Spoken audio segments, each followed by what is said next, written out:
शहर जहां लोग आंखों में सपने बसाए आते हैं। दिन की रोशनी और रात की चकाचौंध हमेशा ना इस शहर को जिंदा रखती है। पर इस रोशनी और चकाचौंध के पीछे छिपे हैं कई राज जिनको किसी ने जानने की कोशिश नहीं की, क्योंकि जिंदगी यहां चलती नहीं, दौड़ती है। शायद यही कारण था कि उन लोगों ने उनकी जिंदगी में हो रही अजीबो गरीब घटनाओं के पीछे का राज जानने की बहुत दिनों तक कोशिश ही नहीं की। आज की ये कहानी प्रकाश, उसकी गर्लफ्रेंड नंदिनी और भास्कर के साथ हुई घटनाओं पर आधारित है। ये तीनों एक साथ बोरीवली के 2 BHK फ्लैट में रहते थे, जहां शिफ्ट हुए उन्हें सिर्फ 3 महीने ही हुए थे। ये तीनों एक साथ एक ही कॉल सेंटर में काम भी करते थे। जिंदगी का हर लम्हा एक साथ बिताते। इन तीनों की लाइफ परफेक्ट थी, सिवाय एक अजीब चीज के। हर दिन सुबह जब 3 बजे ये अपनी कॉल सेंटर की ड्यूटी के लिए उठते, तो घर के बाथरूम, किचन या डाइनिंग हॉल की लाइट को ऑन पाते। एक दूसरे से सवाल जवाब करने पर एक ही नतीजा निकलता, और वो ये कि उन तीनों में से किसी ने भी रात को बाथरूम, किचन या डाइनिंग हॉल की लाइट नहीं जलाई थी। इस अजीब घटना की शुरुआत आज से 3 महीने पहले हुई थी, जब उन्होंने इस घर को अपना घर बनाया था। इन तीनों ने इस बात को किसी के साथ भी डिस्कस नहीं किया, क्योंकि उन्हें हमेशा यह डर सताता था कि शायद उनके दोस्त उनका मजाक उड़ाना शुरू कर दे। इस कहानी की अभी तक की बातें मुझे बहुत नॉर्मल लगी, क्योंकि मैंने खुद ने अपने घर में टीवी को 3-4 बार खुद ब खुद स्टार्ट होते देखा है। शायद कोई टेक्निकल प्रॉब्लम हो, लेकिन अगर हम प्रकाश, नंदिनी और भास्कर की कहानी की बात करें, तो घटनाएं सिर्फ लाइट के ऑन रहने तक सीमित नहीं रही, क्योंकि धीरे धीरे एक के बाद एक अजीबो गरीब घटनाओं ने उनके दिमाग में कई सवाल खड़े कर दिए।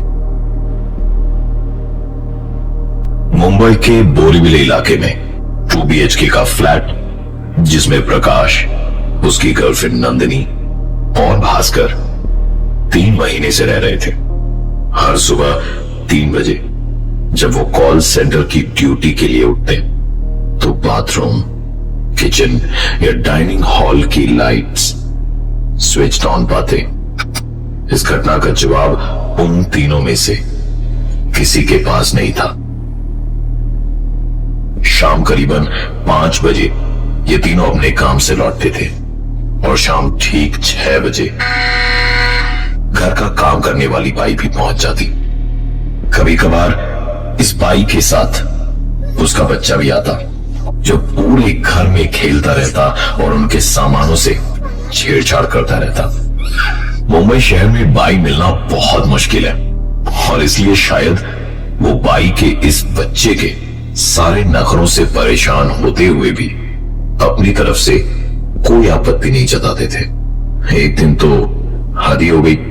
प्रकाश और नंदिनी जब घर लौटे, तो पाया कि बाई का बेटा उनके घर के ड्राइंग रूम में खेल रहा है। उन्हें लगा शायद बाई उस दिन जल्दी काम पर आ गई, लेकिन आश्चर्य की बात तो ये थी कि बाई उन्हें सारे घर में कहीं भी नजर नहीं आई। उन्हें लगा शायद अपने बच्चे को उनके घर पर खेलने के लिए छोड़कर बाई बगल वाले शर्मा जी के यहां काम करने चली गई होगी। प्रकाश बहुत ही गुस्से में था आज, क्योंकि काम वाली बाई के रहते उसके बेटे का आना और उसके घर में खेलना तो ठीक था, लेकिन बाई अपने बेटे को यूं उनके घर में छोड़कर किसी दूसरे के घर में काम करने जाए, ये उन्हें मुनासिब नहीं लगा। करीबन 1 घंटे इंतजार करने के बाद प्रकाश और नंदिनी बगल वाले शर्मा जी के घर गए काम वाली बाई के बारे में पता लगाने। शर्मा जी का जवाब सुन दोनों हक्के बक्के रह गए, क्योंकि शर्मा जी के अनुसार काम वाली बाई तो आज आई ही नहीं थी। एक अजीब सी कश्मकश में दोनों अपने दिमाग में सवालों की लड़ी लिए वापस अपने घर की ओर लौटे, लेकिन इस बार आश्चर्यजनक रूप से पूरे घर में वो बच्चा उन्हें कहीं भी नजर नहीं आया। दोनों के मन में कई सवाल उठ रहे थे, पर उन्हें पार्टी के लिए देर हो रही थी, इसलिए ज्यादा सोचे बिना तैयार होकर पार्टी के लिए निकल पड़े। रात करीबन 8 बजे ओवर टाइम करने के बाद भास्कर घर लौटा और उसे इस पूरे इंसिडेंट के बारे में कुछ भी पता नहीं था। आपको क्या लगता है, घर लौटने के बाद भास्कर ने क्या देखा होगा? प्रकाश और नंदिनी ने अपने घर में काफी अजीबोगरीब चीज नोटिस करने के बाद सब कुछ पीछे छोड़ शाम की पार्टी के लिए अपने घर से निकल पड़े। ओवर टाइम करने के बाद भास्कर करीबन 8 बजे रात को अपने घर पहुंचा। भास्कर ने घर का दरवाजा खोला तो पाया कि हमेशा की तरह बाथरूम की लाइट जली हुई थी। उसने लाइट स्विच ऑफ करना जरूरी नहीं समझा, क्योंकि उसे तभी नहाने भी जाना था। रूम में एंटर करके भास्कर ने अलमारी खोल अपना टॉवल निकाला और बाथरूम की ओर चल पड़ा। भास्कर ने जैसे ही बाथरूम का दरवाजा खोला, उसके पैरों तले जमीन खिसक चुकी थी। बाथरूम के फर्श और दीवार पर सिर्फ खून ही खून के धब्बे थे।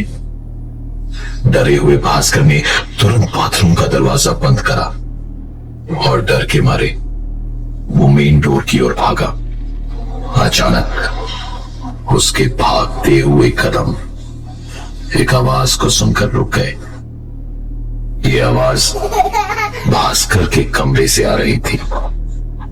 सहमे हुए कदमों से भास्कर अपने रूम की ओर आगे बढ़ा और रूम का नजारा देख उसे अपनी आंखों पर विश्वास नहीं हो रहा था। भास्कर ने देखा कि उसके भाई का बच्चा उसके बिस्तर पर अपने घुटनों में मुंह को छिपाए बैठा था। भास्कर ने उससे पूछा कि तुम यहां क्या कर रही हो? अभी तो तुम यहां नहीं थे। यह सवाल सुन उस बच्चे ने धीरे से अपने घुटनों से मुंह को उठाया। उस बच्चे के चेहरे पर एक अजीब सी तेज और होठों पर एक अजीब सी मुस्कान थी, मानो जिनमें कई राज समाये हों। बाथरूम में खून और बिस्तर पर काम वाली बाई के बच्चे का होना, जिसके अजीब हाव भाव को देख भास्कर अंदर तक डर चुका था। वो तुरंत दौड़ता हुआ उस घर से बाहर की ओर निकल गया। डरे हुए भास्कर के फोन कॉल के तुरंत बाद ही नंदिनी और प्रकाश पार्टी को छोड़कर घर चले आए और तीनों ने बहुत साहस करके उस घर के अंदर जाने की हिम्मत करी। भास्कर, प्रकाश और नंदिनी ने जैसे ही घर का दरवाजा खोला तो हमेशा की तरह। अगर आपको यह कहानी पसंद आई और आप इसी तरह की डरावनी और रहस्यमयी कहानियां सुनना चाहते हैं तो अभी चैनल को सब्सक्राइब करें और हाँ, अपने दोस्तों के साथ जरूर शेयर करें, क्योंकि भय का अनुभव अकेले नहीं करना चाहिए। अगली बार मिलते हैं किसी और डरावनी दहलीज के पार, मिडनाइट हॉरर जंक्शन, जहां हर रात एक नया डर दस्तक देता है।